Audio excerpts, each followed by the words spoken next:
Hello, I'm Reverend Michael Mugford, and I'm part of the ministry team at Cole Harbour Woodside United Church, along with the Reverend Krista Elizabeth Wynne, and I'm pleased to offer this spiritual reflection today. I heard a parable many years ago that went something like this.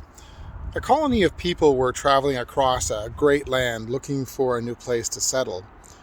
And as they traveled, they came to a great and mighty river that they could not cross on foot. And so with the materials they could gather, they built a large raft, enough to hold the entire group. It was a wonderful and a sturdy raft, and it allowed everyone to cross over the river to the other side safely. They camped for the night, and in the morning they were on their way again.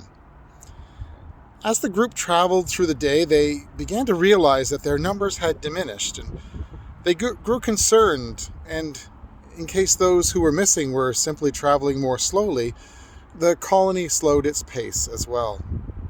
And when they reached a good place to stay for the night, they realized that those missing had not rejoined the colony.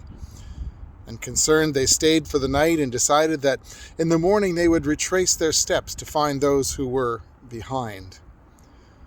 The next morning the colony set out, and it wasn't long before they found the small group who were missing, and to their surprise they were dragging the raft that had gotten them across the great river. And when asked why, those who were dragging the raft along said, "It brought us safely across the river, and we wanted to always honor that memory." One of the things that COVID has taught many of us in the church that there are things and practices and perspectives that we have held as necessary for a long time, that we might need to re-examine for relevance. It might not be popular to say this, but when the common phrase, "we've always done it that way before," is spoken, we might need to examine whether or not we are dragging a raft behind us. And it's not that the raft is not important, but that we need to ask ourselves whether or not there is such a necessity for such a thing. Now might be a good time for all of us to be considering what the next stage of the church's journey will look like. We in the church, in so many ways, are set very deeply in our practices and our rites.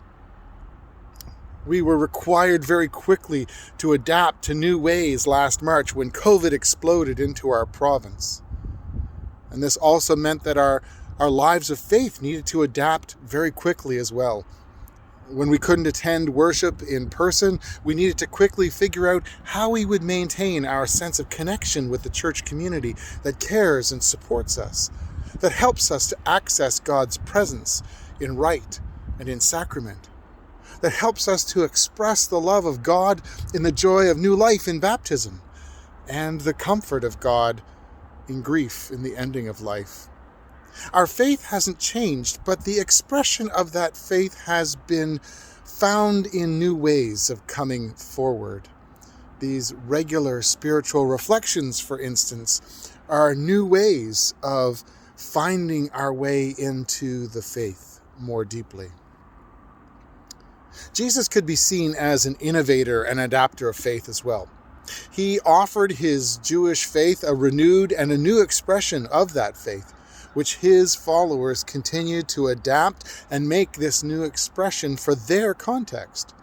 This church, this Christian faith, has a history of seeing the world changing around them and adapting its life and understanding of how God's presence is in that world continually in spite of the change. Theologian Phyllis Tickle observed that the world over the event of the course of the last 2 millennia have forced the church to re-examine how it expresses its faith through a number of, she called them, garage sales, where theologies and practices that were not working were let go of and were supplanted or replaced by ones that were more relevant to the modern time of the day. In our United Church of Canada, we have been encouraged for about 80 of our nearly 100 years to recognize that Christians of each new generation are called to state afresh their faith in terms of the thought of their own age and with the emphasis their age needs. Change and adaptation are part of who we are as a human species and as a people of faith. Time and time again through history, we have seen God call God's people to new places and new ways.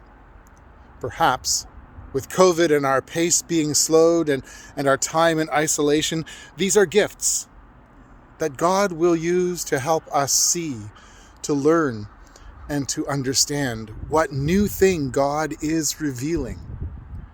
Let us who have eyes to see and ears to hear, listen. Just some thoughts for today. Peace.